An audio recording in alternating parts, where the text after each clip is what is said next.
اعوذ باللہ من الشیطان الرجیم، بسم اللہ الرحمن الرحیم۔ بروہی اردو آفیشیل کے تمام ناظرین کو سلام عرض ہے۔ حضرت سلمہ بن عمرو بن اکوع رضی اللہ تعالی عنہ قبیلہ اسلم سے تعلق رکھتے تھے۔ یہ ان خوش قسمت صحابہ میں سے تھے جنہوں نے بیعت رضوان میں بھی حصہ لیا تھا۔ اللہ کے رسول صلی اللہ علیہ وآلہ وسلم کے ہاتھ پر اپنا ہاتھ رکھ کر ایک مرتبہ نہیں بلکہ 3 مرتبہ بیعت کی تھی۔ اللہ کے رسول کی اپنے صحابہ کرام کے ساتھ کیسی اور کتنی محبت تھی، آئیے دیکھتے ہیں۔ جب اللہ کے رسول صلی اللہ علیہ وآلہ وسلم نے بیعت لینی شروع کی تو یہ اولین لوگوں میں سے تھے جنہوں نے بیعت کی سعادت حاصل کی۔ جب کافی سارے لوگوں نے بیعت کر لی تو اللہ کے رسول صلی اللہ علیہ وآلہ وسلم نے ارشاد فرمایا، سلمہ تم بیعت نہیں کرو گے؟ عرض کی کہ میں تو شروع میں ہی بیعت کر چکا ہوں۔ ارشاد فرمایا کہ پھر بیعت کر لو۔ چنانچہ انہوں نے دوبارہ بیعت کی۔ جب بیعت کا اختتام ہونے لگا تو آپ صلی اللہ علیہ وآلہ وسلم نے پھر فرمایا، سلمہ تم میری بیعت نہیں کرو گے؟ حضرت سلمہ نے تیسری بار بیعت کی۔ اس طرح سلمہ بن اکوع رضی اللہ تعالی عنہ نے 3 بار بیعت کی، شروع، درمیان اور آخر میں۔ ذرا غور کیجئے کہ اللہ کے رسول صلی اللہ علیہ وآلہ وسلم اپنے اس غریب سے صحابی کے ساتھ کتنی محبت کرتے ہیں اور انہیں کتنی اہمیت دیتے ہیں۔ یہ وہ عظیم شخصیت ہے جنہوں نے اللہ کے رسول صلی اللہ علیہ وآلہ وسلم کے ہمراہ 7 غزوات میں حصہ لیا۔ نہایت بہادر اور بہت تیز دوڑنے والے تھے۔ اللہ کے رسول صلی اللہ علیہ وآلہ وسلم نے غزوہ ذی کرد میں ان کو یوں خراج تحسین پیش کیا، آج میں ابو قتادہ بہترین گھڑ سوار اور سلمہ بہترین تیز چلنے والے ہیں۔ ناظرین کرام، اللہ کے رسول نے اپنے اعلیٰ اخلاق سے اپنے ساتھیوں کے دلوں کو جیتا۔ ذرا غور کیجئے کہ آپ صلی اللہ علیہ وآلہ وسلم نے اپنے ساتھیوں کو کیسے بہترین تمغے دیے۔ عبد الرحمن بن رزین بیان کرتے ہیں، ہم ربضہ نامی مقام پر سلمہ ابن اکوع رضی اللہ تعالی عنہ سے ملنے کے لیے آئے تو انہوں نے اپنا نہایت بھاری بھرکم ہاتھ نکال کر دکھایا جیسے وہ کسی اونٹ کا کھر ہو۔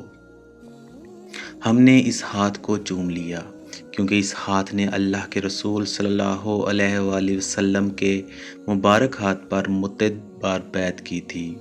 سلمہ بن اکوع رضی اللہ تعالیٰ عنہ فرماتے ہیں، بیعت رضوان کے بعد مشرکین مکہ نے متعدد ایلچی ارسال کیے جس کے نتیجے میں ہماری ان سے صلح ہو گئی۔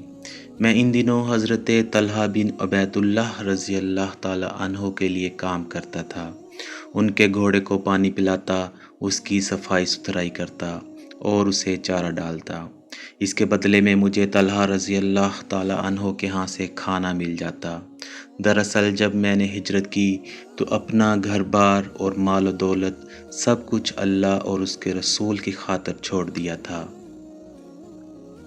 مشرکین مکہ سے صلح کے بعد دونوں فریق ایک دوسرے سے مطمئن ہو گئے۔ ہم لوگ ایک دوسرے سے ملنے جلنے لگے۔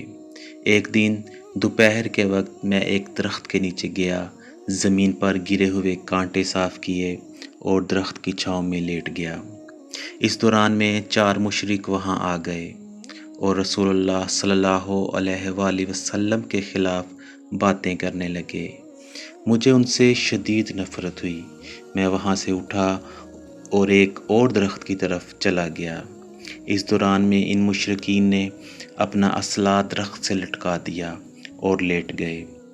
تھوڑا وقت گزرا کہ کسی شخص نے نشیب سے آواز دی کہ مہاجرین خبردار ہو جاؤ، ابن زنیم کو قتل کر دیا گیا ہے۔ میں یہ آواز سن کر اپنی تلوار کی طرف لپکا اور اسے لہراتے ہوئے ان چاروں کے سروں پر جا پہنچا۔ چاروں مشرک لیٹے ہوئے تھے۔ میں نے ان کو للکارا اور کہا کہ خبردار کوئی شخص حرکت نہ کرے۔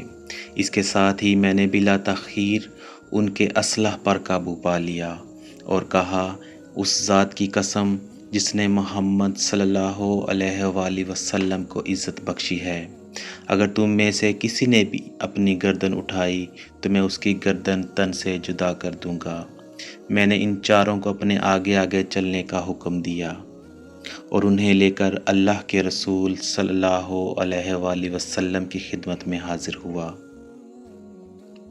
اسی دوران میں میرا چچا عامر بھی آ گیا۔ اس نے بنو ابلات کے مقرظ نامی شخص کو 70 افراد کے ہمراہ گرفتار کیا تھا۔ یہ لوگ مشرکین تھے جنہوں نے بدعہدی کی تھی اور مسلمانوں پر حملہ کرنے کی منصوبہ بندی کر رہے تھے۔ ناظرین اکرام، اب ذرا غور سے دیکھیے، اللہ کے رسول صلی اللہ علیہ وآلہ وسلم کا حلم اور آپ کا اعلیٰ اخلاق کے یہ وہ 70 مجرمین تھے جنہوں نے بدعہدی کی تھی اور اسلامی لشکر پر حملے کا منصوبہ بنا رہے تھے۔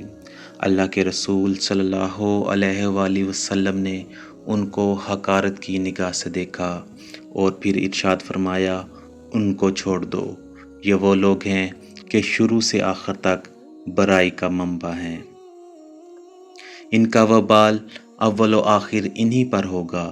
ناظرین اکرام، یہ 70 مشرکین اللہ کے رسول کے رحم و کرم پر تھے۔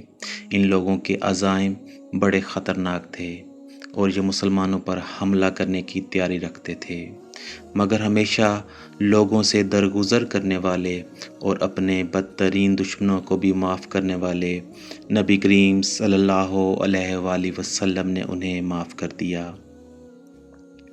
آپ صلی اللہ علیہ وآلہ وسلم کی بے شمار خوبیوں میں ایک خوبی یہ بھی تھی کہ آپ انتقام اور بدلہ لینے کی طاقت رکھنے کے باوجود اسے معاف کر دیتے تھے۔